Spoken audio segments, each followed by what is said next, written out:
সৈয়দুনা ইউসুফ আলাইহিসসালাম কালামুল্লাহ মাজিদে বর্ণিত 25 জন নবীর মধ্য থেকে তিনি অন্যতম একজন নবী। সৈয়দনা ইউসুফ আলাইহিসসালাম হচ্ছেন সৈয়দনা ইয়াকুব আলাইহিসসালামের পুত্র। ওনার জন্ম হয় ইরাকের হাররানে, শৈশব কাটে কানাআনে এবং কৈশোর থেকে বাকি জীবন কাটে মিশরে। সৈয়দনা ইউসুফ আলাইহিসসালাম অত্যন্ত সুশ্রী অবয়বের অধিকারী একজন মানুষ ছিলেন। আল্লাহ রাসূল সাল্লাল্লাহু আলাইহি ওয়াসাল্লাম মেরাজের রাতে যখন সৈয়দনা ইউসুফ আলাইহিসসালামকে দেখেন, তিনি সৈয়দনা ইউসুফ আলাইহিস সালামকে দেখে মন্তব্য করেছিলেন যে কদ উতিয়া শাতরাল হুসন, অর্থাৎ সৌন্দর্যের অর্ধেক যেন আল্লাহ তাআলা ইউসুফ আলাইহিস সালামকে দান করেছেন। Half of the beauty is given two prophet Yusuf আলাইহিস সালাম। তিনি এত সুন্দর, এত স্মার্ট, হ্যান্ডসাম এবং ড্যাশিং চেহারার একজন মহামানব ছিলেন। আল্লাহর হাবিব সাল্লাল্লাহু আলাইহি ওয়াসাল্লাম বলেছেন যে সৌন্দর্যের অর্ধেক আমি ইউসুফ আলাইহিস সালামের চেহারার মধ্যে দেখতে পেয়েছি। এবং সৈয়দনা ইউসুফ আলাইহিস সালাম স্বপ্ন ব্যাখ্যায় অত্যন্ত পারদর্শী ছিলেন। আমরা আমাদের আলোচনাটিতে যখন এগুবো তখন আপনারা দেখবেন যে তিনি কত চমৎকার করে স্বপ্নের ব্যাখ্যা করতে জানতেন। এবং আল্লাহ তাআলা সূরা ইউসুফ এ ব্যাপারে উল্লেখ করেছেন যে ওয়ায়ুআল্লিমুকা মিন তা'ওয়িলিল আহাদিস। আল্লাহ তাআলা কথার ব্যাখ্যা, কথার মর্মে কি করে পৌঁছতে হয় এ ব্যাপারে প্রকৃত জ্ঞান, সঠিক জ্ঞান আল্লাহ তাআলা ইউসুফ আলাইহিস সালামকে দান করেছেন। এবং সৈয়দনা ইউসুফ আলাইহিস সালামকে আল্লাহর হাবিব সাল্লাল্লাহু আলাইহি ওয়াসাল্লাম সহিহ বুখারীর বর্ণনায় আল কারীম উপাধি দিয়েছেন। আমরা এর আগের কয়েকটা সেশনেও বলেছি যে 4 জন নবীকে আল্লাহ তাআলা কারীম বলেছেন। আল কারীম ইবনুল কারীম ইবনুল কারীম ইবনুল কারীম, ইউসুফ ইবনে ইয়াকুব ইবনে ইসহাক ইবনে ইব্রাহিম আলাইহিস সালাম। এই 4 জন নবীকে আল্লাহ তাআলা কারীম বা সম্মানিত হিসেবে ঘোষণা করেছেন। এবং আমরা এটাও জানি যে সৈয়দনা ইউসুফ আলাইহিস সালামের ব্যাপারে কালামুল্লাহ মাজিদে একটি স্বতন্ত্র সূরা আল্লাহ তাআলা ডেডিকেট করেছেন। এটি হচ্ছে কোরআন আল কারীমের 12তম সূরা, সূরাতুল ইউসুফ। এবং এ সূরায় আল্লাহ তাআলা ইউসুফ আলাইহিস সালামের জীবনে ঘটে যাওয়া চমৎকার ঘটনাগুলো খুব সুন্দরভাবে স্টেপ বাই স্টেপ, ধারাবাহিকভাবে, খুব গোছালোভাবে জীবন পরিক্রমাটা এখানে তিনি বর্ণনা করেছেন। এবং মজার ব্যাপার হচ্ছে সৈয়দনা ইউসুফ আলাইহিস সালামের ঘটনা সূরা ইউসুফ ছাড়া কালামুল্লাহ মাজিদের কোনো সূরাতে আর আসেনি। এবং সমগ্র কোরআনে এ ঘটনা কোথাও আর পুনরাবৃত্তিও করা হয়নি। সৈয়দনা ইউসুফ আলাইহিস সালামের ব্যাপারে কোরআন থেকে কেউ যদি ইনফরমেশন নিতে চায়, তাকে সরাসরি ডিরেক্টলি কালামুল্লাহ মাজিদের 12তম সূরা, সূরা ইউসুফ খুলতে হবে এবং 111টি আয়াত সম্বলিত এই পুরো সূরাটি পড়লেই সৈয়দনা ইউসুফ আলাইহিস সালামের জীবন পরিক্রমা সম্পর্কে খুব সুন্দর ধারণা নেওয়া যাবে ইনশাআল্লাহ। এবং আল্লাহ তাআলা এই ঘটনাটাকে একটা গল্পের মতো করে, একটা উপাখ্যানের মতো করে, একটা স্টোরির মতো করে বর্ণনা করেছেন। এবং এটাকে আল্লাহ তাআলা বলেছেন আহসানুল কসস, দ্য বেস্ট অ্যামং স্টোরিজ। কোরআনের সর্বশ্রেষ্ঠ গল্প। একটা গল্প কতটা নান্দনিক হতে পারে, একটা স্টোরি কতটা আকর্ষণীয় হতে পারে, একটা ঘটনা কতটা হৃদয় ছোঁয়া হতে পারে, একটা ঘটনা পরিক্রমা কতটা সংগ্রামী হতে পারে, কতটা ছন্দময় হতে পারে, সূরা ইউসুফ না পড়লে সেটা বোঝার আসলে উপায় নেই। সূরা ইউসুফ হচ্ছে এর জলজন্ত প্রমাণ। আপনারা যদি খেয়াল করেন যে সৈয়দনা ইউসুফ আলাইহিস সালামের জীবনের শুরুর দিকটা ছিল একেবারে সংকীর্ণ। ভাইয়ের অত্যাচারে তিনি ওনার জীবন যায় যায় ভাব, কুয়ায় ফেলে দেয়া হলো। কিন্তু সেখান থেকে, কুয়া থেকে তুলে, অন্ধকূপ থেকে আল্লাহ তাআলা রয়্যাল প্যালেসে, রাজপ্রাসাদে ইউসুফ আলাইহিস সালামকে আসীন করলেন। What a massive U turn! আপনি খেয়াল করলে দেখবেন যে চমৎকারভাবে কিভাবে আল্লাহ তাআলা এই অন্ধকূপ থেকে নিয়ে দাসত্ব থেকে রাজত্বের সিংহাসনে সৈয়দনা ইউসুফ আলাইহিস সালামকে বসিয়েছেন। সুবহানাল্লাহি বিহামদিহি। সূরা ইউসুফ যদি আমরা খুব গভীরভাবে অধ্যয়ন করি, সৈয়দনা ইউসুফ আলাইহিস সালামের জীবনের এই সবগুলো ব্যাপার আমাদের কাছে একেবারে স্পষ্ট হয়ে উঠবে। সম্মানিত শুধু এ পর্যায়ে আমরা সরাসরি সূরা ইউসুফ থেকে ইউসুফ আলাইহিস সালামের জীবনে ঘটে যাওয়া যে ঘটনাগুলো, ওনার জীবন পরিক্রমা, সেটা স্টেপ বাই স্টেপ জানার চেষ্টা করব। তার আগে আপনাদেরকে একটু বলে রাখি যে আমরা 2021 সালে রমাদান মাসে রিফ্লেকশনস ফ্রম সূরা ইউসুফ শিরোনামে 4 পর্বের একটি ধারাবাহিক লাইভ সিরিজ করেছি আমাদের পেজ মিজানুর রহমান আজহারি এই ফেসবুক পেজটিতে। সেখানে আমরা 4 ঘন্টা ব্যাপী এই 4টি পর্বে সৈয়দনা ইউসুফ আলাইহিস সালামের জীবনের সব ঘটনা আদ্যোপান্ত উল্লেখ করেছি। বিশেষ করে সরাসরি একেবারে ধরে ধরে সূরা ইউসুফের 111টি আয়াতের আমরা সেখানে সংক্ষিপ্ত তাফসির পেশ করেছি। তাই এই পর্বটিতে আমরা সেরকম বিস্তারিত আলোচনায় যেতে পারবো না, যেহেতু সূরা ইউসুফের প্রায় আয়াত সংখ্যা 111টি এবং এখন যে ঘটনা প্রবাহ, শুধু ঘটনার পর্বগুলো আমি আপনাদের সাথে শেয়ার করব, এগুলোর প্রত্যেকটির সাথেই কোরআনের আয়াতকে রেফার করা যেতে পারে। এবং এটা যদি আমরা করতে যাই আমাদের এই পর্বটি অনেক বড় হয়ে যাবে। এজন্য আমরা ডিসক্রিপশন বক্সে সেই 4টি পর্বের লিঙ্ক আমরা দিয়ে দিব। আপনারা যারা খুব বিস্তারিত সূরা ইউসুফের তাফসীর শুনতে চান, ইউসুফ আলাইহিস সালামের জীবন সম্পর্কে জানতে চান, আপনারা ডিসক্রিপশন বক্স থেকে সেই 4টি পর্ব দেখে নিতে পারেন। সম্মানিত শুধু আমরা এবার জানবার চেষ্টা করব যে কি ঘটেছিল সাইয়েদনা ইউসুফ আলাইহিস সালামের জীবনে, এবং যেটাকে আল্লাহ তাআলা আহসানুল কসস, দ্য বেস্ট অ্যামং স্টোরিজ, যত ঘটনা হতে পারে, যত গল্প হতে পারে, এর মধ্যে সবচাইতে নান্দনিক, অসাধারণ, আনপ্যারালাল, এক্সট্রাঅর্ডিনারি স্টোরি বলে তিনি উল্লেখ করেছেন। আমরা তো কোরআনে মুসা আলাইহিস সালামের অনেক ঘটনা শুনেছি, আমরা আদম আলাইহিস সালামের ঘটনা শুনেছি, ইব্রাহিম আলাইহিস সালামের ঘটনা শুনেছি। কোনো নবীর ঘটনাকে আল্লাহ তাআলা দ্য বেস্ট অ্যামং স্টোরিজ এই উপাধিতে ভূষিত করেননি, আহসানুল কসস বলেননি। শুধুমাত্র সূরা ইউসুফকে তিনি, ইউসুফ আলাইহিস সালামের ঘটনাকে তিনি সর্বশ্রেষ্ঠ কাহিনী বা ঘটনা বলে উল্লেখ করেছেন। কি ছিল সেই ঘটনার মধ্যে, আসুন আমরা সরাসরি সূরা ইউসুফ থেকে শুনি। তবে আগেই আমরা বলেছি এখানে কোনো আয়াত আমরা সাধারণত রেফার করব না, শুধু কি ঘটেছিল ধারাবাহিকভাবে স্টেপ বাই স্টেপ আমরা শুনে যাব। ইউসুফ আলাইহিস সালামের সূরা ইউসুফের ঘটনাটি শুরু হয়েছিল এভাবে যে ছোট্ট ইউসুফ শৈশবকালে তিনি একটি স্বপ্ন দেখেন যে 11টি তারা, চাঁদ আর সূর্য তাকে সেজদা করছে। খুব অদ্ভুত একটা স্বপ্ন দিয়ে সূরা ইউসুফের কথাবার্তা শুরু, যে তিনি স্বপ্নে দেখলেন 11টি তারা, চাঁদ, সূর্য তাকে সিজদা করছে। তিনি তার পিতা ইয়াকুব আলাইহিস সালামের কাছে স্বপ্নের কথা বললেন। ইয়াকুব আলাইহিস সালাম তাকে উপদেশ দিলেন যে ইউসুফ, এটা খুব চমৎকার স্বপ্ন, যেহেতু আমি নবী এবং আল্লাহ তাআলা আমাকে প্রমিস করেছেন যে আমার পরে তিনি নবুয়তের এই ধারাবাহিকতা অব্যাহত রাখবেন, সো তুমি নবী হওয়ার সম্ভাবনা আছে। এই সুন্দর স্বপ্ন তুমি কাউকে বলতে যেও না, বিশেষ করে তোমার ভাইদেরকে বলো না, তাহলে তারা ষড়যন্ত্র করতে পারে, তোমার প্রতি জেলাসি করতে পারে। এবং তিনি যে আশঙ্কা করেছিলেন সেটাই ঘটল। ভাইয়েরা ষড়যন্ত্র করলো, জেলাসি করলো, এবং ভাইয়েরা ভাবলো ঘটনা কি, আব্বা শুধু ইউসুফকে এত ভালোবাসে, এত আদর করে কেন? এক কাজ করি, ইউসুফকে যদি দুনিয়া থেকে সরিয়ে দিতে পারি তাহলে আমাদের পথের কাঁটা একেবারে পরিষ্কার, আব্বা তখন আমাদেরকে ভালোবাসতে শুরু করবেন। যেই চিন্তা সেই কাজ, তারা প্ল্যান করলো কি করে দুনিয়া থেকে এই ছোট্ট ইউসুফকে সরিয়ে দেওয়া যায়। তারা একদিন ইয়াকুব আলাইহিস সালামকে জোরাজুরি করলো যে বাবা, আপনি ইউসুফকে কেন আমাদের সাথে মাঠে পাঠান না? কারণ ইয়াকুব আলাইহিস সালামের 10 ছেলে, তারা পেশায় রাখাল ছিল, তারা মরুভূমিতে ছাগল, মেষ, দুম্বা এগুলো চড়াতো। তারা একদিন বায়না ধরলো যে বাবা, ইউসুফকে আপনি আমাদের সাথে কেন দেন না? আপনি কি আমাদেরকে ট্রাস্ট করেন না? আপনি ইউসুফকে আমাদের সাথে পাঠান, সে বনে বাদারে দৌড়াবে, সে জঙ্গলে দৌড়াবে, সে মরুভূমিতে লাফালাফি করবে, ছোটাছুটি করবে, ওর খুব ভালো লাগবে, বাবা আপনি ইউসুফকে আমাদের সাথে পাঠান। ইয়াকুব আলাইহিস সালাম দিতে চাইলেন না। জোরাজুরি করে ইয়াকুব আলাইহিস সালামের 10 ছেলে ইউসুফ আলাইহিস সালামকে নিয়ে তারা রওনা হলেন, এবং তারা যখন মরুভূমিতে ইউসুফ আলাইহিস সালামকে নিয়ে গেলেন, সেখানে অকথ্য অমানবিক নির্যাতন তারা ইউসুফ আলাইহিস সালামকে উপর তারা করে, এবং এক পর্যায়ে তাকে হত্যার জন্য উদ্ধত হয়। কিন্তু 10 ভাইয়ের এক ভাই ছিল অত্যন্ত দয়া পরবশ, সে বললো যে না, ইউসুফকে হত্যা করো না, এক কাজ করো, তাকে কুয়ায় ফেলে দাও। এই কুয়ার পাশ দিয়ে অনেক ক্যারাভ্যান, অনেক কাফেলা যায়, কাফেলার কেউ না কেউ তাকে কুয়া থেকে তুলে নিয়ে যাবে, ইউসুফের এই ঝামেলা থেকেও আমরা মুক্ত হব, বাবার ভালোবাসাও আমরা পাবো। তারা সেটাই করলো, কুয়াতে ইউসুফ আলাইহিস সালামকে নিক্ষেপ করলো। আর সেদিন রাতে এসে কান্নার ভান করে তারা মিথ্যা গল্প বানালো আর বলল যে বাবা, সবাই একসাথে এসে কান্না জুড়ে দিল যে বাবা, আমরা খেলাধুলা করছিলাম, হঠাৎ একটা নেকড়ে বাঘ এসে ইউসুফকে খেয়ে ফেলেছে, ফাকালাহু দ্বীব। এই দেখেন যে ইউসুফের গায়ের জামা, বেসিক্যালি তারা একটা ছাগল জবাই করে ওই ছাগলের রক্ত ইউসুফের জামার মধ্যে লাগিয়ে একটা মিথ্যা ফেব্রিকেটেড স্টোরি তারা বানিয়েছে। ইয়াকুব আলাইহিস সালাম দেখলেন যে জামার কোথাও ছিঁড়া নেই, একেবারে সুন্দর একটা পরিচ্ছন্ন জামা, শুধু লাল রক্ত মাখানো। তিনি বললেন যে আমার ইউসুফকে খেয়ে ফেললো, কিন্তু ইউসুফের জামায় একটা আঁচড় দিল না, এটা কেমন নেকড়ে বাঘ? তিনি বিশ্বাস করলেন না। বললেন যে এটা তোমরা বানিয়ে বলছো গল্প। তবে তিনি এতটা দৃঢ় মনোবলের মানুষ ছিলেন, তিনি বললেন ফাসবরুন জামিল, তোমরা মিথ্যা কথা বলছো, তবে আমি আল্লাহর উপর ধৈর্য ধারণ করলাম, আমার আল্লাহ আমার ইউসুফকে ভালো রাখবে।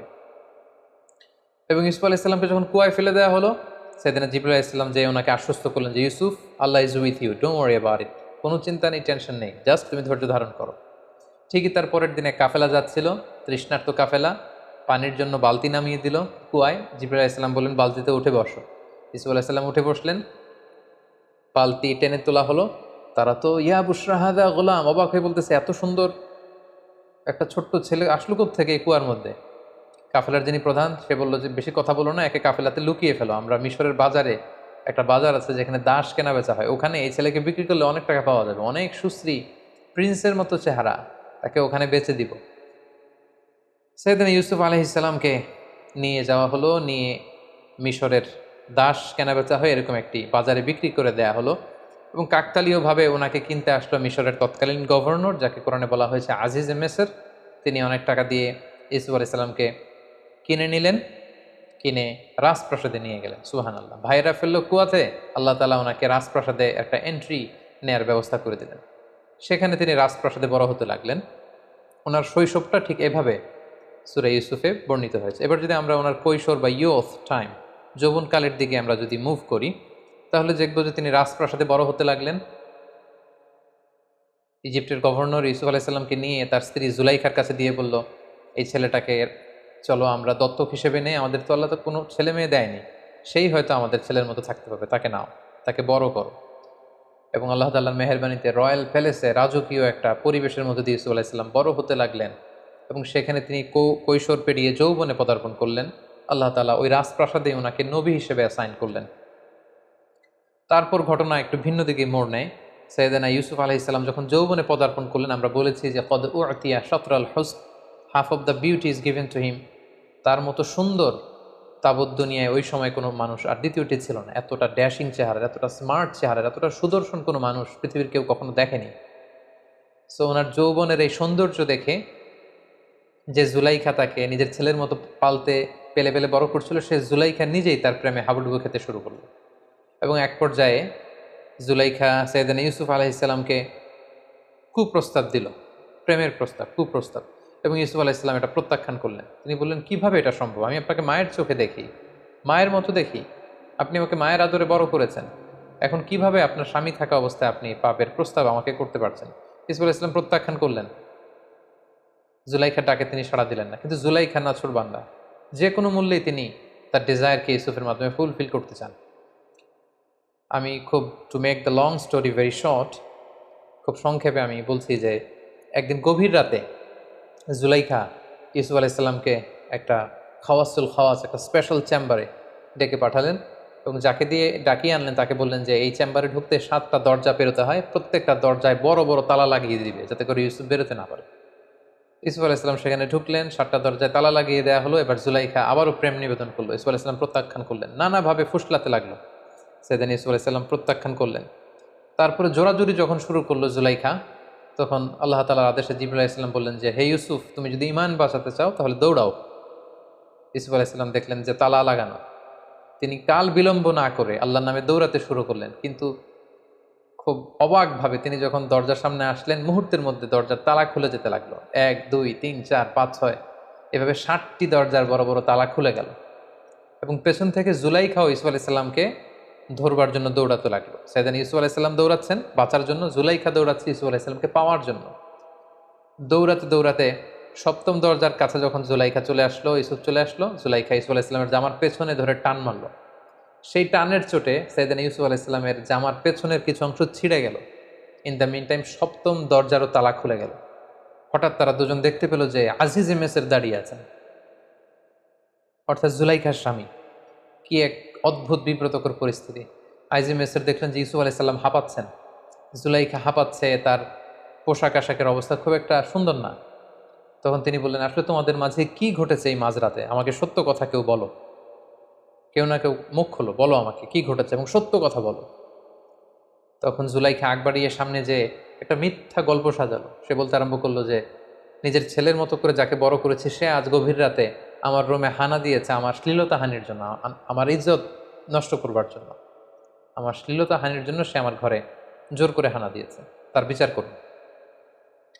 আইজ মেশর অত্যন্ত ক্ষিপ্ত হলেন। তিনি বললেন, এখানেই বিচার হবে তোমার, তবে তোমার মন্তব্য বা কথাও আমি শুনতে চাই। তোমার কি কিছু বলার আছে ইউসুফ? তোমার কি কোনো সাক্ষী আছে? ইউসুফ আলাইসাল্লাম বললেন, হ্যাঁ আছে। সাইয়েদনা জিবরাইল বললেন, আপনি বলেন যে আপনার সাক্ষী আছে। কে সাক্ষী? ইউসুফ আলাইসাল্লাম বললেন, এই সাক্ষী আমার পক্ষের কোনো লোক নয়। রাজপ্রাসাদে জুলাইখার এক আত্মীয়া থাকে, তার একটা ছোট্ট মেয়ে দুধ খায়, দুধের বাচ্চা, তার মুখে এখনো বোল ফোটেনি, কথা ফোটেনি, সেই ছোট্ট মেয়ে আমার পক্ষে সাক্ষ্য দিবে। আইজিমেশর আবার রেগে গেলেন। তিনি বললেন, তুমি কি আমার সাথে ঠাট্টা করছো? ছোট্ট বাচ্চা কি করে সাক্ষ্য দিবে? ইউসুফ আলাইসাল্লাম বললেন, হ্যাঁ, সে বাচ্চাই সাক্ষ্য দিবে। কি অদ্ভুত ব্যাপার! ঠিকই আল্লাহ তাআলা সেই ছোট্ট বাচ্চার সাক্ষ্যের মাধ্যমে প্রমাণ করলেন যে ইউসুফ আলাইসাল্লাম নির্দোষ ছিলেন। এই পৃথিবীতে 3টা বাচ্চা, দুধের শিশু মায়ের কোলে বসে প্রাপ্তবয়স্কদের মতো কথা বলেছে। এক হচ্ছে জুরাইজ নামে এক আল্লাহর ওয়ালি ছিল, যার নিষ্কলুষতা প্রমাণ করবার জন্য একটা ছোট্ট বাচ্চা আল্লাহ তার মুখে কথা বলার সুযোগ দিয়েছিলেন। দ্বিতীয় হচ্ছে ঈসা আলাইহিসসালাম, মারিয়াম আলাইহিসসালামের কোলে বসে তিনি প্রাপ্তবয়স্ক মানুষের মতো কথা বলেছিলেন। তৃতীয় হচ্ছে এই ছোট্ট মেয়েটি, তাকে যখন জিজ্ঞেস করা হলো যে কে দোষী, তখন ছোট্ট মেয়েটি বলল যে হে আজিম স্যার, আপনি ইউসুফ আলাইহিসসালামের জামাটা একটু চেক করুন। ইউসুফের জামার সামনের দিক থেকে যদি ছেঁড়া হয় তাহলে ইউসুফ অপরাধী, পেছন দিক দিয়ে ছেঁড়া হলে জুলাইখা অপরাধী। এবং আমরা ইতিমধ্যে শুনেছি যে ইউসুফকে ধরার জন্য জুলাইখা যখন পেছন থেকে টানা হেঁচড়া করছিল, তখন ইউসুফ আলাইহিসসালামের জামার পেছন দিক দিয়ে ছিঁড়ে গিয়েছিল। আইএসএমএসের চেক করে দেখলেন যে ইউসুফের জামার সামনের দিকে তো একেবারে পরিচ্ছন্ন, কোনো ছেঁড়াফাড়া নেই, কিন্তু ঠিকই ইউসুফ আলাইহিসসালামের জামার পেছন দিক দিয়ে ছেঁড়া। এবং এটা সবার সামনে এটা প্রমাণিত হয়ে গেল যে ইউসুফ আলাইহিসসালাম এখানে নির্দোষ ছিলেন, প্রকৃত দোষী হচ্ছে জুলাইখা। আইএসএমএসের ইউসুফ আলাইহিসসালামের কাছে ক্ষমা চাইলেন, এবং এই ঘটনা পুরো মিশরের বিভিন্ন ঘরে ঘরে এটা রুমর হিসেবে কানাঘুষার মতো করে ছড়িয়ে পড়ল। পুরো শহর জুড়ে মিশরের অন্যান্য নারীরা জুলাইখাকে তুচ্ছতাচ্ছল্য করতে লাগলো যে জুলাইখা কেমন মহিলা, যে ছোট্ট ছেলেকে নিজের ছেলের মতো করে বড় করলো, তাকে তার প্রতি প্রেম নিবেদন সে কি করে করলো, এটা কি করে সম্ভব। জুলাইখা তখন মনে মনে প্ল্যান করলো যে কি জন্য আমি ইউসুফের প্রেমে পাগল হয়েছি এটা তোমাদেরকে আমি দেখিয়ে ছাড়বো। মিশরের নারীদেরকে তিনি দাওয়াত করে রয়্যাল প্যালেসে নিয়ে আসলেন। প্রত্যেকের হাতে একটি করে ছুরি আর একটি মালটা ফল দিলেন, আর ইউসুফ আলাইহিসসালামকে বললেন ইউসুফ এদের সামনে দিয়ে হেঁটে যাও। সেদিন ইউসুফ আলাইহিসসালাম যখন হেঁটে যাচ্ছিলেন তখন তিনি সবাইকে বললেন আপনারা ফল কাটতে শুরু করুন। মিশরের মেয়েরা ইউসুফ আলাইহিসসালামের দিকে তাকিয়ে রইল আর ছুরি দিয়ে ফল কাটতে শুরু করলো। ইউসুফ আলাইহিসসালামকে আল্লাহ তার চেহারার মধ্যে এতটা চমৎকারিত্ব দিয়েছিলেন, নূরের এমন ঝলকানি আর দ্যুতি দিয়েছিলেন, এই দৃশ্য দেখে মেয়েরা, তারা যে মালটা ফল কাটছিল, তারা ওইদিকে খেয়াল না করে তাকিয়ে কাটতে কাটতে ফল কাটা শেষে তারা আর থামলো না, তারা আঙ্গুল কাটা শুরু করে দিল। অনেকক্ষণ পরে তারা স্তম্ভিত ফিরে পেল, তারা অবাক হয়ে গেল। এবং জুলাইখা বলল এবার বুঝতে পেরেছো কেন আমি ইউসুফের প্রেমে এরকম দেওয়ানা হয়েছে, পাগল পাড়া হয়েছে। এই ঘটনার পরে জুলাইখা তারপরেও থামেনি, কি করে ইউসুফকে বাগানো যায়, নিজের কাছে আনা যায়, এটার চেষ্টা করেই যাচ্ছিল। কিন্তু সৈয়দনা ইউসুফ আলাইহিসসালাম বারবার তিনি প্রত্যাখ্যান করলেন। অবশেষে জুলাইখা ইউসুফ আলাইহিসসালামকে থ্রেট দিলেন যে তুমি যদি আমার কথায় রাজি না হও তোমাকে জেলে পাঠাবো। ইউসুফ আলাইহিসসালাম বললেন জেলই আমার জন্য ভালো, আপনি আমাকে জেলে পাঠান, তারপর আমি আমার ইমানকে বিক্রি করতে পারবো না। সৈয়দনা ইউসুফ আলাইহিসসালামকে অতবার জেলে পাঠানো হলো।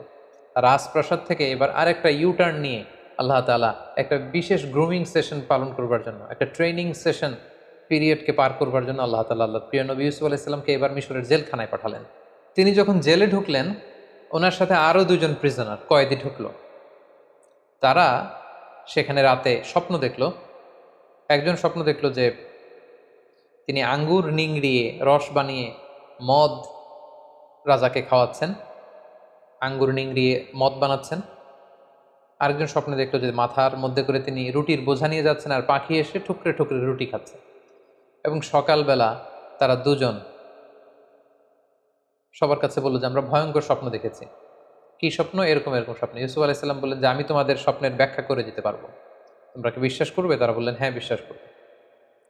সেদিন ইউসুফ আলাইহিসসালাম বললেন যে স্বপ্নে দেখেছো যে আঙ্গুর চিপে রস বের করছো, সে কিছুদিনের মধ্যে বেকসুর খালাস হয়ে যাবে, সে জেলখানা থেকে মুক্তি পাবে এবং রাজার পানশালায় দায়িত্ব পাবে, সে রাজাকে মদ খাওয়ানোর দায়িত্ব পালন করবে। আর যে স্বপ্নে দেখেছে যে মাথার উপর থেকে মাথায় করে রুটির বোঝা নিয়ে এসে যাচ্ছে আর উপর থেকে পাখি এসে ঠুকরে ঠুকরে সেই রুটি খাচ্ছে, কিছুদিনের মধ্যেই তার মৃত্যুর ফায়সালা হবে, তাকে শুলে চড়িয়ে রাষ্ট্রীয়ভাবে মৃত্যুদণ্ডের আদেশ দেয়া হবে এবং এই মৃত্যুদণ্ড কার্যকর করা হবে। কিছুদিন পরে সেটাই ঘটল।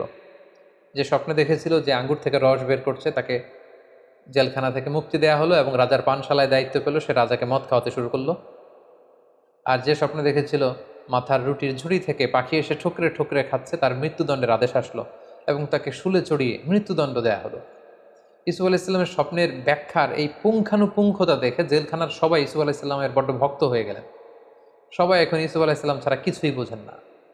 সবাই বুঝতে আরম্ভ করলো যে এই মানুষটা সাধারণ কোনো মানুষ নয়, এটা মহামানব। সাইয়েদনা ইউসুফ আলাইহিসসালাম দেখলেন এই তো সুযোগ, এই সুযোগেই তাওহীদের বাণী জেলখানার প্রতিটি কয়েদির হৃদয়ের ভেতরে আমাকে ঢুকিয়ে দিতে হবে। সাইয়েদনা ইউসুফ আলাইহিসসালাম জেলখানার অন্ধ প্রকোষ্ঠে বসে বসে দাওয়াতি কাজ করতে লাগলেন। জেলখানার লোকদেরকে তিনি তাওহীদের শিক্ষা দিলেন, রিসালাতের শিক্ষা দিলেন, আখিরাতের শিক্ষা দিলেন, সততার শিক্ষা দিলেন, ঈমানের শিক্ষা দিলেন। জেলখানার প্রতিটা মানুষকে তিনি আলোকিত মানুষে রূপান্তরিত করে ফেললেন। কিছুদিন পর স্বয়ং মিশরের রাজা একটি অদ্ভুত স্বপ্ন দেখলেন। স্বপ্নটি ছিল এমন, তিনি 7টি মোটা গরু দেখলেন আর 7টি চিকন গরু দেখলেন, এবং দেখলেন 7টি চিকন জীর্ণশীর্ণ গরু 7টি মোটা গরুকে গিলে খেয়ে ফেলছে। আবার তিনি 7টি সতেজ গমের শীষ দেখলেন, আবার 7টি নিস্তেজ গমের শীষ দেখলেন। ঘুম থেকে উঠে তিনি কাঁপতে লাগলেন। তিনি এই স্বপ্নের মানি বুঝতে পারলেন না। মিশরের সবচেয়ে বড় স্বপ্নের ব্যাখ্যাকারীদেরকে তিনি একসাথে এনে একটা প্যানেল করলেন, বললেন আমার স্বপ্নের ব্যাখ্যা করে দাও। কিন্তু দিনের পর দিন, সপ্তাহের পর সপ্তাহ, মাসের পর মাস সময় বের করেও, ব্যয় করেও গণকরা বা স্বপ্নের ব্যাখ্যাকারীরা এই স্বপ্নের কোনো সুরাহা করতে পারলেন না। রাজা অত্যন্ত বিচলিত হলেন, চিন্তিত হলেন। ইন দ্য মিন টাইম, জেলখানার যেই কয়েদি মুক্তি পেয়েছিল, মুক্তি পেয়ে রাজার পানশালায় রাজাকে মদ খাওয়ানোর দায়িত্ব পেয়েছিল, তার মাথায় হঠাৎ করে জেলখানার সেই ইউসুফের কথা মনে পড়ল। সে রাজাকে বলল যে, জেলখানায় থাকতে আমি একটি স্বপ্ন দেখেছিলাম, আর জেলখানার একজন অত্যন্ত ভালো লোক সে স্বপ্নের ব্যাখ্যা করে দিয়েছিল, এবং যেমনটি ব্যাখ্যা করেছে ঠিক তেমনটিই ঘটেছে। রাজা তো অবাক হলেন, কে সেই লোক? সে বলল, তার নাম হচ্ছে ইউসুফ। রাজা বললেন, তাকে ডেকে আনো, তার কাছে আমার স্বপ্নের কথা খুলে বলো, তাকে আমার স্বপ্নের ব্যাখ্যা করতে বলো। রাজার পাইক পেয়াদা সৈন্য সামন্ত যখন জেলখানায় ছুটল এবং যে বলল, ইউসুফ নামে যে ব্যক্তি আছে তাকে আমরা বেকসুর খালাস করে এখান থেকে মুক্তি দিয়ে নিয়ে যেতে চাই। ইউসুফ আলাইসাল্লাম বললেন, না, আমাকে মুক্ত করতে চাইলেই আমি মুক্ত হব না। আমাকে যেই অপবাদ দিয়ে অন্যায়ভাবে জুলুম করে আমাকে যে জেলখানায় ঢোকানো হয়েছিল তার বিচার আগে হতে হবে। সেটা যখন প্রমাণিত হবে সবার কাছে যে আমি নির্দোষ, জুলুম করে আমাকে জেলখানায় পাঠানো হয়েছে, এটা প্রমাণিত হলে আমি বেরোবো। রাজা তো এসব কিছুরই জানেন না। রাজা তখন জিজ্ঞেস করলেন, কি হয়েছে? তখন জুলাইখা, আজিজে মেসর, মিশরের সেই নারীদের সব ঘটনা ওনাকে যখন বলা হলো, তিনি সবাইকে ডেকে বিচার করলেন। জুলাইখা সব অপরাধের দায়ভার নিজের কাঁধে বহন করে নিল এবং সে বলল যে, আল আন হাসাস আল হক, আজকে সত্য প্রকাশিত হয়েছে। সবার সামনে জুলাইখা অবশেষে স্বীকার করে নিল যে আসলে আমি প্রকৃতপক্ষে দোষী। ইউসুফ আলাইসাল্লাম হচ্ছেন নির্দোষ, নিষ্কলুষ একজন মানুষ, তার পুরো চরিত্রে এক ফোঁটা কালিমা লেপন করার মতো কোনো ক্ষমতা কারণ নেই। সবার কাছে যখন সেদিন ইউসুফ আলাইসাল্লামের নির্দোষ হিসেবে তিনি প্রমাণিত হলেন, তখন তিনি জেলখানা থেকে বের হলেন। রাজকীয় সংবর্ধনা দিয়ে, রয়্যাল রিসেপশন দিয়ে, রেড কার্পেট রিসেপশন দিয়ে মিশরের বাদশাহ সেদিন ইউসুফ আলাইসাল্লামকে জেলখানা থেকে বের করলেন এবং বললেন, আস্তাখলিসুহুলি নাফসি, আমি আমার পার্সোনাল সেক্রেটারি বানাবো ইউসুফকে। ইউসুফ আলাইসাল্লাম বললেন, না, এই কাজ করবেন না, কারণ আপনি এই দায়িত্ব আমাকে না দিয়ে আমাকে অর্থমন্ত্রী বানান, আমাকে মিশরের খাদ্যমন্ত্রী বানান, আমাকে এগ্রিকালচার মিনিস্টার বানান, কারণ আপনার স্বপ্নের ব্যাখ্যা আমি দেব। আপনার স্বপ্নের ব্যাখ্যা হচ্ছে মিশরের জন্য একটা ভয়াবহ দিন অপেক্ষা করছে। সামনের 7টি বছর আসবে। আপনি যে 7টি গরু দেখেছেন, গরু দিয়ে বোঝানো হয় বছর। সামনে 7টি বছর আসবে, তখন আপনারা চাষ করবেন। চাষ করে যে সমস্ত গম চাষ করবেন সব খেয়ে ফেলা যাবে না, এই গমগুলো রেখে দিতে হবে। কিছু গম শীষ সমেত রেখে দিতে হবে, প্রিজার্ভ করতে হবে। 7 বছর পর আসবে প্রচণ্ড দুর্ভিক্ষ, অনাবৃষ্টি, মাটি ফেটে চৌচির হয়ে যাবে, এক ফোঁটা বৃষ্টি মিশরের জমিনে আসবে না। ওই দুর্ভিক্ষের সময়ে আপনাদের জমানো গমের ভাণ্ডার থেকে জনগণকে এটা বিতরণ করে সবাইকে খাওয়াবে। 7-14 বছর যখন চলে যাবে, এরপরে 7 বছর প্রচণ্ড বৃষ্টি হবে, পুরো মিশর সবুজ শ্যামলে একেবারে পরিপূর্ণ সতেজ হয়ে যাবে, গাভীর ওলানগুলো দুধে পূর্ণ হয়ে যাবে, মাঠ ঘাটে ফসলের সয়লাভ হয়ে যাবে। তাহলে 7-7-7 3-7-21 বছরের একটা রোড ম্যাপ তিনি স্বপ্নের ব্যাখ্যা দাঁড় করালেন এবং রাজা অত্যন্ত খুশি হলেন। রাজা বললেন, ঠিক আছে, আপনাকে ফিনান্স মিনিস্ট্রি, এগ্রিকালচার মিনিস্ট্রির দায়িত্ব দেওয়া হলো। সেদিন ইউসুফ আলাইহিসসালাম জেল থেকে বের হয়ে মন্ত্রীর ভূমিকায় অবতীর্ণ হলেন এবং এই স্বপ্নের ব্যাখ্যা বিপরীতে তিনি যে রোডম্যাপ, দুর্ভিক্ষ দমন বা দুর্ভিক্ষ মোকাবেলার যে রোডম্যাপ তিনি দাঁড় করিয়েছেন, সেটা অনুযায়ী মিশরের জনগণকে নিয়ে তিনি কাজ করতে শুরু করলেন। ঠিকই ওনার কথা অনুযায়ী প্রথম 7 বছর গম চাষ করা হলো, রাষ্ট্রীয় কোষাগারে শুকনো গমকে প্রিজার্ভ করা হলো। 7 বছর যখন শেষ হয়ে গেল, ঠিকই ওনার স্বপ্নের ব্যাখ্যা অনুযায়ী হুবহু 7 বছর পরেই দুর্ভিক্ষ শুরু হলো, অনাবৃষ্টি শুরু হলো, ড্রট, ফ্যামিন শুরু হলো। পুরো মিশর জুড়ে অনাবৃষ্টি, এক ফোঁটা বৃষ্টি নাই, পানি নাই, নীল নদের পানি শুকিয়ে যেতে লাগলো, না খেয়ে মানুষ মরবার মতো অবস্থা। সাইয়েদনা ইউসুফ আলাইহিসসালাম এই কঠিন পরিস্থিতি মোকাবেলার জন্য গত 7 বছর ধরে খাদ্য সংরক্ষণ করেছেন। তিনি এবার খাদ্য বিতরণ করতে লাগলেন। পুরো মিশরি জনগণ ইউসুফ আলাইহিসসালামের এই চমৎকার ইন্টেলেকচুয়াল প্ল্যানিংয়ে সবাই খুশি হয়ে গেল। পুরো মিশর জুড়ে সাইয়েদনা ইউসুফ আলাইহিসসালামের জয় জয়কার হতে শুরু করলো। গোটা বিশ্বে যত জায়গায় দুর্ভিক্ষ হয়েছে সবাই না খেয়ে তখন মরতে শুরু করলো, কিন্তু মিশরে দুর্ভিক্ষের কোনো প্রভাব তখন পড়েনি, কারণ সৈয়দনা ইউসুফ আলাইহিস সালাম খুব চমৎকারভাবে খাদ্য সংরক্ষণ করেছেন। তখনকার এই দুর্ভিক্ষ শুধু মিশরেই প্রভাব পড়েনি, আশেপাশের দেশগুলোতেও দুর্ভিক্ষের কারণে মানুষ না খেয়ে থাকতে শুরু করলো। সেই যে ইউসুফ আলাইহিস সালামের ছেলেবেলা কেটেছে কানাআনে, যেখানে তার 10 ভাই যারা তাকে অত্যাচার করে কুয়ায় ফেলেছিল, ইউসুফ আলাইহিস সালামের পিতা ইয়াকুব, তার আত্মীয় স্বজন বনী ইসরায়েলের সবাই কিন্তু ওখানে এই দুর্ভিক্ষের কবলে পড়ে না খেয়ে মরার মতো অবস্থা। তখন আল্লাহর নবী ইউসুফ আলাইহিস সালামের পিতা ইয়াকুব আলাইহিস সালাম সন্তানদেরকে বললেন, তোমরা মিশরে যাও, শুনেছি মিশরে খাদ্যের মজুদ রয়েছে, সেখান থেকে তোমরা খাদ্য নিয়ে আসো। ইয়াকুব আলাইহিস সালামের পরামর্শে তার 10 ছেলে, অর্থাৎ ইউসুফ আলাইহিস সালামের 10 ভাই, যারা ছোটবেলায় তাকে অত্যাচার করে বাবার কোল থেকে ছিনিয়ে নিয়ে কুয়ায় ফেলে দিয়েছিল, সেই 10 ভাই খাবারের অন্বেষণে মিশরে এসে পৌঁছল। তখন নিয়ম ছিল যে মিশরের বাইরের কোনো দেশ থেকে কেউ যদি খাদ্য সংরক্ষণের জন্য বা সংগ্রহের জন্য মিশরে আসতো, সেই ব্যাপারটা সরাসরি as an agriculture minister and as a finance minister Yusuf আলাইহিস সালাম নিজে ডিল করতেন। এই 10 ভাইকে তখন বাধ্য হয়ে মিশরের তখন ফিনান্স মিনিস্টারের সাথে দেখা করতে হলো। এবং আমরা জানি ফিনান্স মিনিস্টারের চেয়ারে তখন বসা ইউসুফ আলাইহিস সালাম, মিশরের মন্ত্রী, আর তার সামনে 10 ভাই কাচুমাচু হয়ে, জীর্ণ শীর্ণ হয়ে, ছেঁড়া পুরাতন পোশাক পরে তারা এসে দাঁড়ালো। ইউসুফ আলাইহিস সালাম সিম্পলি জিজ্ঞেস করলেন, তোমরা কারা? তারা বললো, আমরা কানাআনের অধিবাসী। ইউসুফ আলাইহিস সালাম অবাক হলেন, কানাআন শুনেই ওনার ছোটবেলার কথা মনে পড়লো। জিজ্ঞেস করলেন, তোমাদের নাম কি? তারা যখন নাম বলতে আরম্ভ করলো, ইউসুফ আলাইহিস সালামের চোখ দিয়ে পানি নামার উপক্রম। ইউসুফ আলাইহিস সালাম জিজ্ঞেস করলেন, তোমাদের বাবার নাম কি? তারা বললো, ইয়াকুব আন নবী। ইউসুফ আলাইহিস সালাম নিজেকে আর ধরে রাখতে পারলেন না, কিন্তু তিনি অনেক কষ্ট করে নিজেকে সামলে স্বাভাবিকভাবেই তাদের সাথে কথোপকথন শেষ করেছেন। তিনি খোঁজখবর নিলেন কানানবাসীদের, কিন্তু পরিচয় দিলেন না। ইউসুফ আলাইহিস সালাম 10 ভাইকে চিনতে পারলেন, কিন্তু 10 ভাই কিন্তু চিনতে পারেনি যে এটা তাদের সেই ছোট্ট ভাই ইউসুফ। ইউসুফ আলাইহিস সালাম মন্ত্রীর মতোই তাদের সাথে আচরণ করলেন। বললেন, ঠিক আছে, আমি তোমাদেরকে 10 ভাইয়ের জন্য 10 বস্তা গমের বরাদ্দ দিয়ে দিলাম, তবে তোমরা মোট কয় ভাই সেটা আমাকে বলো। তারা বললো, আমরা মোট 12 ভাই ছিলাম, বাকি 2 জন কোথায়? তারা বললো, এক ভাইকে বাঘে খেয়ে ফেলেছে। তাহলে আরেক ভাই কোথায়? তারা বললো যে আরেকজনের নাম বেনিয়ামিন, তাকে আমাদের আব্বা আগলে রেখেছে, আসতে দেয়নি। কেন দেয়নি? তারা তখন বলল যে ছোটবেলায় বাঘে খাওয়া ভাইকে হারিয়ে তার আপন ভাই বেনিয়ামিনকে বাবা সবসময় কাছে কাছে রাখে, বাবার কাছ থেকে তাকে আনা এত সহজ না। ইউসুফ আলাইহিস সালাম বললেন, আমি এই কথা শুনবো না। নেক্সট টাইমে তোমরা যদি আবার খাবার নিতে আসো, অবশ্যই তোমাদের সেই ভাই বেনিয়ামিনকে, মানে যেটা আসলে ইউসুফ আলাইহিস সালামের আপন ভাই, তাকে নিয়ে আসতে হবে। তাকে আনতে না পারলে নেক্সট টাইমে আমি আর তোমাদেরকে গম দিব না, বা গমের বরাদ্দ তোমাদের জন্য থাকবে না। তারা বললো, ঠিক আছে, আমরা চেষ্টা করব। ইউসুফ আলাইহিস সালাম তার স্টাফদেরকে বললেন যে তাদেরকে 10 জনকে 10 বস্তা গম দাও, আর গমের দাম তারা যেটা দিয়েছে এটা লুকিয়ে 10 জনের গমের বস্তার ভিতরে আবার ঢুকিয়ে দাও, যাতে তারা বুঝতে পারে যে আমি অত্যন্ত দয়ালু। তারা যখন গম নিয়ে কানাআনে ফিরল, বাড়িতে ঢুকে যখন গমের বস্তা খুললো, তারা তো অবাক যে হাযিহি বিদআতুনা রুদ্দাত ইলাইনা। তারা ইয়াকুব আলাইহিস সালামকে বললেন যে, বাবা দেখেন, কত ভালো মানুষ মিশরের অর্থমন্ত্রী, তিনি আমাদের টাকাটাও রাখেননি, টাকাটাও আমাদের ব্যাগের ভিতরে দিয়ে দিয়েছেন। তবে বাবা, নেক্সট টাইমে যদি আমাদের গম আনতে হয়, তিনি বলেছেন যে আসলে আমাদের আরেক ভাই আছে কিনা তিনি বিশ্বাস করেন না, যতক্ষণ না আমরা বেনিয়ামিনকে তার সামনে হাজির না করাবো।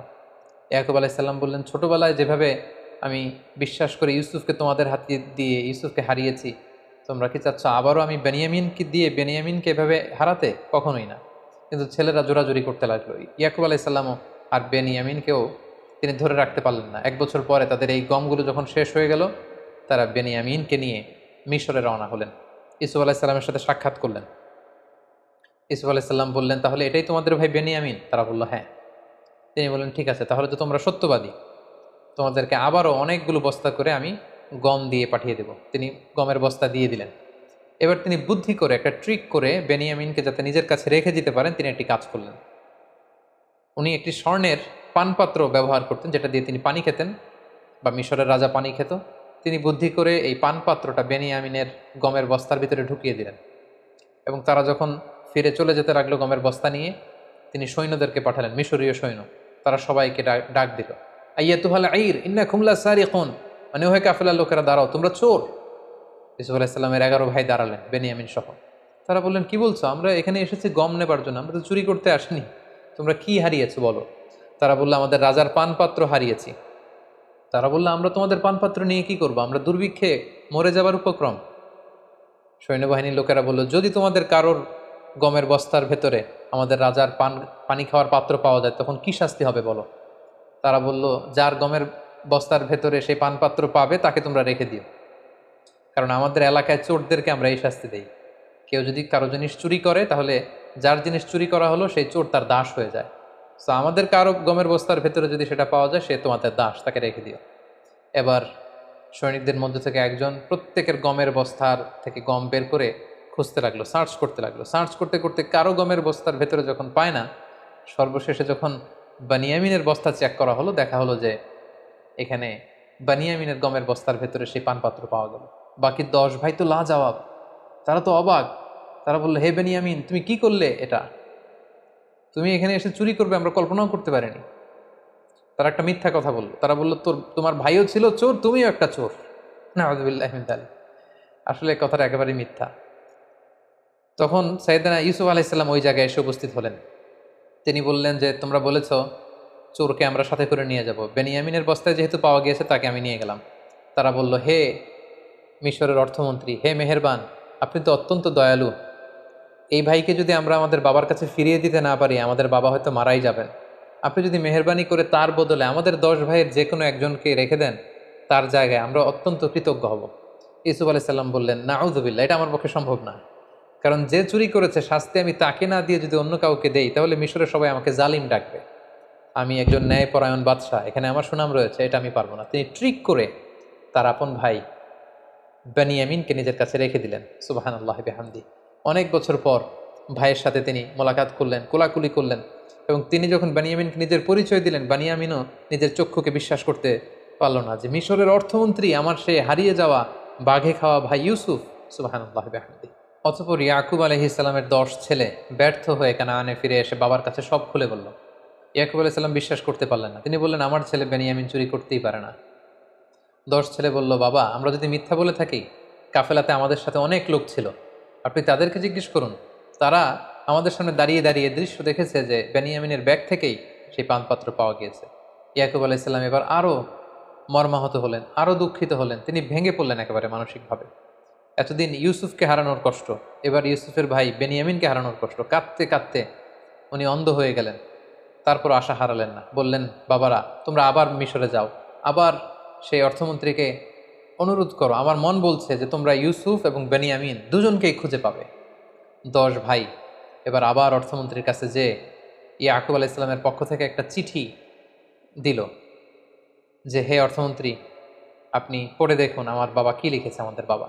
তখন ইয়াকুব আলাইহিস সালাম অত্যন্ত মর্মস্পর্শী, হৃদয়স্পর্শী, আবেগঘন একটা চিঠি লিখেছিলেন যে, আমি একজন অন্ধ পিতা, অনেক বয়স আমার হয়ে গিয়েছে, ছোটবেলায় আমি ইউসুফকে, আমার সন্তানকে হারিয়েছি, আজ বেনিয়ামিনকে। এরকম আবেগঘন কথা যখন ইউসুফ আলাইহিস সালাম শুনলেন, তিনি আর ধৈর্য ধারণ করতে পারলেন, হাউমাউ করে কাঁদতে শুরু করলেন। এবং ওনার কান্না দেখে 10 ভাই অত্যন্ত আশ্চর্য হয়ে গেল। ঘটনা কি? আমাদের বাবার এই রিকোয়েস্ট শুনে মিশরের অর্থমন্ত্রী কাঁদে কেন? ইউসুফ আলাইহিস সালাম তখন 10 ভাইকে বলল, তোমরা কি করেছিলে ইউসুফের সাথে? কেন তোমরা ইউসুফকে এই কষ্ট দিয়েছিলে? এই প্রশ্নের জন্য আসলে 10 ভাই প্রস্তুত ছিল না।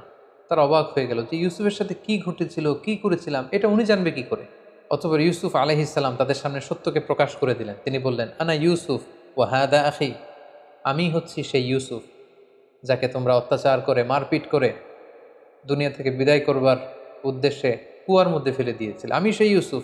সেখান থেকে আল্লাহ তাআলা রাজপ্রাসাদে বড় করি আজকে এই অর্থমন্ত্রীর চেয়ারে আল্লাহ তাআলা আমাকে বসিয়েছেন। আল্লাহ তাআলা আমাকে অনেক নেয়ামত দিয়েছেন, আর এটাই হচ্ছে আমার ভাই বেনিয়ামিন। 10 ভাই তখন অত্যন্ত লজ্জিত হলো। তারা ভয়ে কাঁপতে আরম্ভ করলো। তারা ভাবলো যে ইউসুফ এখন অর্থমন্ত্রী, মিশরের এত বড় পজিশনে আছে, চাইলে আমাদেরকে বড় শাস্তি দিতে পারবে। তারা কাঁপছিল। ইউসুফ আলাইহিস সালাম বললেন, লা তাসরিবা আলাইকুমুল ইয়াউম, তোমাদের প্রতি কোনো প্রতিশোধ নেয়ার মানসিকতা, কোনো রিভেঞ্জ নেয়ার মেন্টালিটি আমার নেই। আমি তোমাদের ক্ষমা করে দিলাম, তোমরা আমার ভাই। সবাইকে জড়িয়ে নিলেন। 10 ভাই ইউসুফ আলাইহিস সালামের কাছে ক্ষমা চাইলেন। ইউসুফ আলাইহিস সালাম বললেন, আমার এই গায়ের জামা নিয়ে বাবার চোখে লাগাও, বাবার দৃষ্টি ফিরে পাবে। কারণ এতদিনে ইয়াকুব আলাইহিস সালাম অন্ধ হয়ে গিয়েছিলেন কাঁদতে কাঁদতে। এবং তোমাদের বংশধর আমার বাবাকে নিয়ে, সবাইকে নিয়ে মিশরে আসো। এবং সেটাই ঘটলো। ইউসুফ আলাইহিস সালামের জামা নিয়ে 10 ভাই সাইয়েদনা ইয়াকুব আলাইহিস সালামের চোখে লাগালেন, তিনি দৃষ্টি ফিরে পেলেন। কানান থেকে বিশাল মানুষের বহর নিয়ে ইয়াকুব আলাইসাল্লাম মিশরে আগমন করলেন। সাইয়েদনা ইউসুফ আলাইসাল্লাম লাল গালিচার সংবর্ধনা দিয়ে বাবাকে রিসিভ করলেন এবং অনেক বছর পর সেই ছোট্ট ইউসুফ আজকে পরিণত অর্থমন্ত্রী হয়ে বাবাকে রিসিভ করলেন, বাবাকে জড়িয়ে ধরলেন এবং পিতা পুত্রের সেই মিলনের দৃশ্য যে কত সুন্দর ছিল সেটা কল্পনারও বাইরে। অনেক চমৎকার করে আল্লাহ তাআলা সূরা ইউসুফে এগুলো উল্লেখ করেছেন। এবং ইয়াকুব আলাইসাল্লাম সবাইকে নিয়ে, তিনি তার স্ত্রী এবং তার 11 সন্তানকে নিয়ে ইউসুফ আলাইসাল্লামকে একটা সেজদা দিয়েছিলেন। তাফসিরে এসেছে ওই সেজদাটা ছিল অনারারি সেজদা, সম্মানসূচক সেজদা, এটা ইবাদতের সেজদা নয়, যেটা ওই শরীয়তে ওই নবীদের জামানায় এটা জায়েজ ছিল, কিন্তু আমাদের শরীয়তে উম্মতে মুহাম্মাদের জন্য এরকম সম্মানসূচক সেজদা দেওয়াও জায়েজ নেই। এই সেজদাটা দিয়ে বাবা মা এবং 11 ভাই সেজদা দিয়ে ইয়াকুব আলাইসাল্লাম ইউসুফ আলাইসাল্লামকে ডেকে বলেছিলেন, ইউসুফ, তোমার কি মনে পড়ে সেই ছোট্টবেলায় তুমি একটা স্বপ্ন দেখেছিলে? আজকে আমরা যেটা করলাম এটাই হচ্ছে সেই স্বপ্নের ভিজুয়ালাইজেশন। তুমি স্বপ্নে দেখেছিলে যে চাঁদ, সূর্য আর 11টা তারা তোমাকে সেজদা করছে। চাঁদ আর সূর্য হচ্ছে আমি আর আমার স্ত্রী, আর 11টা তারা হচ্ছে তোমার এই 11 ভাই। অর্থাৎ আমাদের উপর তোমার শ্রেষ্ঠত্ব আল্লাহ পৃথিবীতে প্রমাণ করবেন, তোমার লিডারশিপ আমাদের উপর তিনি অবধারিত করবেন এবং আমার পরে বেলায়াত, নবুয়াত আল্লাহ তাআলা তোমাকে দান করবেন। ঠিক এভাবে সাইয়েদনা ইয়াকুব আলাইহিস সালামের সাথে ইউসুফ আলাইহিস সালামের মিলিত হবার ঘটনাটি মিশরে এসে শেষ হয়। সম্মানিত শুধু এই ছিল আহসানুল কসাস, দ্য বেস্ট অ্যামং স্টোরিজ। সূরা ইউসুফের শুরু থেকে শেষ পর্যন্ত কোরআনের আয়াতগুলোকে উল্লেখ করা বা রেফার করা ছাড়া আমি শুধু ঘটনা প্রবাহটি আপনাদের সাথে শেয়ার করেছি। আমি বলেছি যে ডিসক্রিপশন বক্সে আমরা 4 পর্বের যে রিফ্লেকশনস ফ্রম সূরা ইউসুফের 4 ঘন্টার একটি আলোচনার লিঙ্ক আমরা সেখানে দিব। আপনারা আরও বিস্তারিত জানতে চাইলে সেগুলো আপনারা জেনে নেবেন ইনশাআল্লাহ। সম্মানিত শুধু এ পর্যায়ে আমরা ইউসুফ আলাইহিস সালামের জীবনী থেকে কি কি শিক্ষা গ্রহণ করতে পারি সে ব্যাপারে আলোকপাত করব। প্রথম যে শিক্ষাটি আমরা পাই সেটি হচ্ছে দ্য পাওয়ার অফ স্টোরিজ। একটা গল্প কতটা পাওয়ারফুল হতে পারে সেটা আমরা এখান থেকে জেনেছি, যেটাকে আল্লাহ তাআলা আহসানুল কসাস বলেছেন, দ্য বেস্ট অ্যামং স্টোরিজ। কারণ গল্প কিন্তু মানুষের মনে দাগ কাটে, গল্প মানুষকে ইনফ্লুয়েন্স করে, একটা গল্প আরেকজনকে ইন্সপায়ার করে। এজন্য আমরা সফল মানুষদের গল্প শুনি, তাদের জীবনী পড়ি, যাতে করে সেখান থেকে আমরা কিছু শিক্ষা নিতে পারি। ইউসুফ আলাইহিস সালামের জীবনের প্রতিটি পরতে পরতে কিন্তু আমাদের জন্য শিক্ষা রয়েছে এবং গল্পের মাধ্যমে যে শিক্ষা নেওয়া যেতে পারে এই বিষয়টি আমরা ইউসুফ আলাইহিস সালামের জীবনী থেকে পাই। 2 নম্বর যে শিক্ষাটি পাই, the relationship between father and son. বাবা সন্তানের সম্পর্কটা কেমন হওয়া উচিত আমরা দেখলাম যে ইয়াকুব আলাইহিস সালাম ইউসুফ আলাইহিস সালামের জন্য পাগল পাড়া। ছোট্টবেলা থেকে ইউসুফ আলাইহিস সালামকে হারিয়ে তিনি আশা হারাননি, বুক ভরা আশা নিয়ে তিনি বেঁচেছিলেন যে ইউসুফকে তিনি পাবেন। এবং সেই ছোট্টবেলা থেকেই ইউসুফ আলাইহিস সালামের সাথে যে সম্পর্ক, যখন যে উপদেশ দেওয়া দরকার সেই উপদেশ কিন্তু তিনি তাকে দিয়েছেন। এবং ইউসুফ আলাইহিস সালামের স্বপ্ন দেখে কাউকে শেয়ার করেননি, প্রথমে যে বাবার কাছে শেয়ার করেছেন।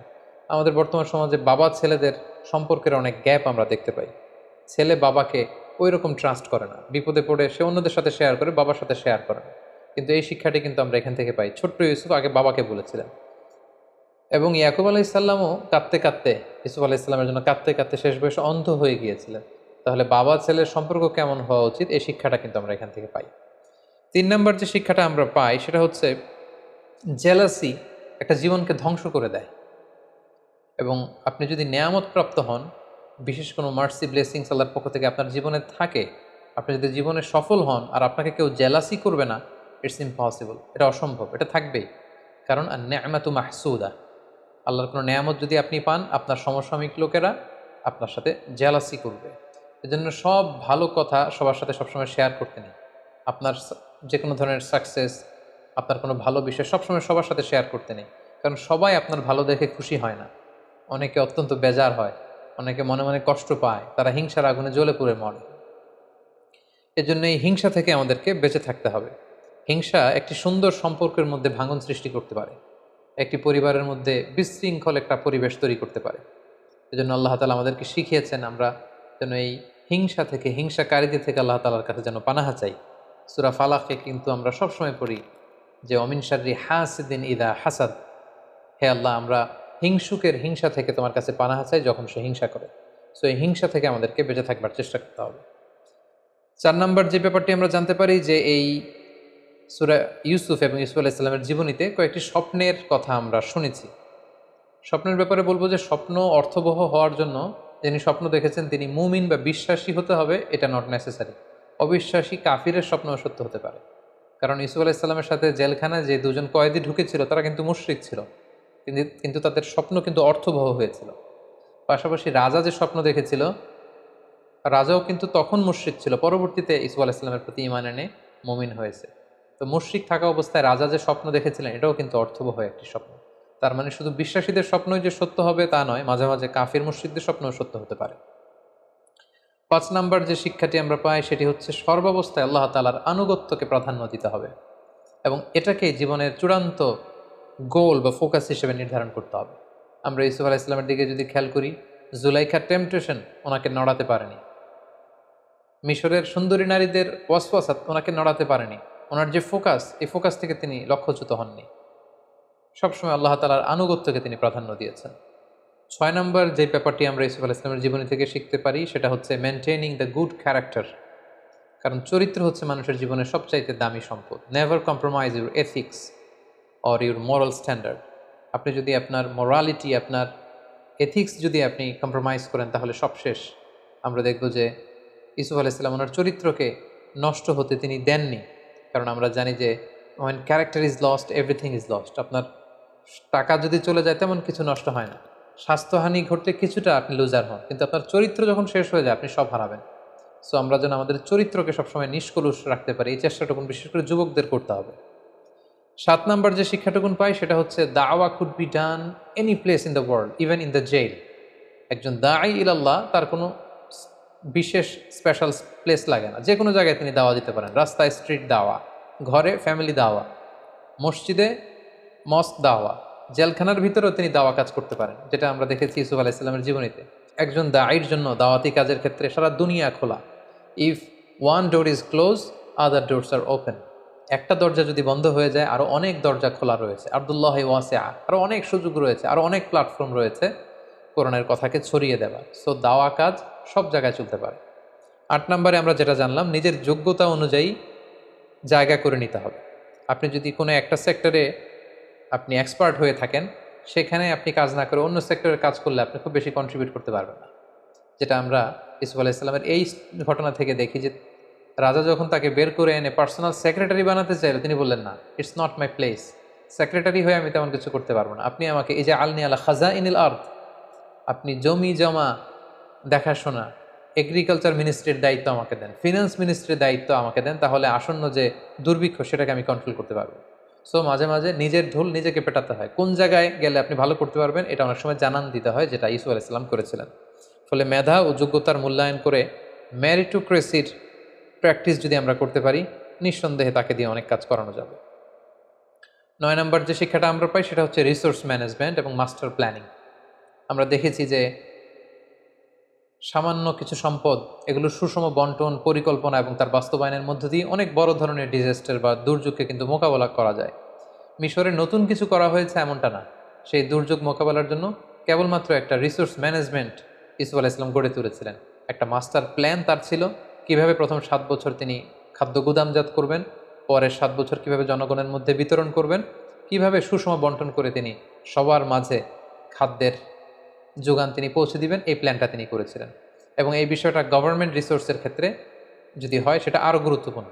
সেক্ষেত্রে আমাদের মাস্টার প্ল্যান লাগবে, সুষম বন্টন লাগবে, পরিকল্পনা অনুযায়ী তার বাস্তবায়ন লাগবে। তখনই একটি দেশ খাদ্যে, অর্থনীতিতে স্বয়ংসম্পূর্ণ হতে পারে, যেটা আমরা সাইয়েদনা ইউসুফ আলাইহিস সালামের এই ঘটনা প্রবাহ থেকে জানতে পারি। সর্বশেষে আমরা যে শিক্ষাটা পাই সেটা হচ্ছে ক্ষমার শিক্ষা। Forgiveness, it's an art, and learn the art of forgiveness.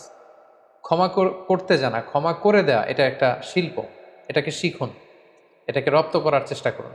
সবাই ক্ষমা করতে জানে না, যাদের হৃদয় বিশাল তারা ক্ষমা করতে জানে। যে ভাইরা তাকে কুয়ায় ফেলে দিল, হত্যার ষড়যন্ত্র করলো, সে ভাইদেরকে তিনি যখন কাছে পেলেন তিনি কি বললেন? তিনি কি রাগ ভেতরে পেলে পুষে বড় করে রেখেছিলেন? না, তিনি বলেছিলেন লা তাসরিবা আলাইকুমুল ইয়াউম ইয়াগফিরুল্লাহু লাকুম ওয়া হুয়া আরহামুর রাহিমিন। আজকে কোনো প্রতিশোধ আমি নিব না, আল্লাহ তাআলা তোমাদেরকে ক্ষমা করুক, আমি তোমাদেরকে ক্ষমা করে দিয়েছি। সো ক্ষমা করতে জানা, এই মেন্টালিটি যেন আমরা গ্রো করি নিজেদের মধ্যে। যারা ক্ষমা করে মানুষকে, তারা সবসময় ভালো থাকে, সুস্থ থাকে, মনোদৈহিক একটা প্রশান্তি লাভ করে। আর যারা অন্যের বিরুদ্ধে ক্ষোভ রাগ পেলে বসে ভেতরে বড় করে, ইট বার্নস ইউর সেলফ ইনসাইড। এটা ভেতরে ভেতরে আপনাকে জ্বালিয়ে দিবে। রাগ ক্ষোভ এটা এমন একটা ব্যাপার যেটা আপনি লালন করবেন অন্যের ব্যাপারে, কিন্তু জ্বলে পুড়ে মরবেন আপনি। সো আমরা যেন অন্যকে ক্ষমা করতে শিখি। আমরা যেন আমাদের হৃদয়টাকে অনেক ব্রড করতে শিখি। আল্লাহ তালা আমাদের সবাইকে কথাগুলো বুঝার এবং নবীদের দেখানো পথে এবং মতে নিজেদের জীবনকে পরিচালিত করার তৌফিক দান করুক। হাদা মা ইনদি ওয়াল ইলমু ইনদাল্লাহ আলাইহি তাওয়াক্কালতু ওয়া ইলাইহি উনীব। ওয়াসসালামু আলাইকুম ওয়া রাহমাতুল্লাহ।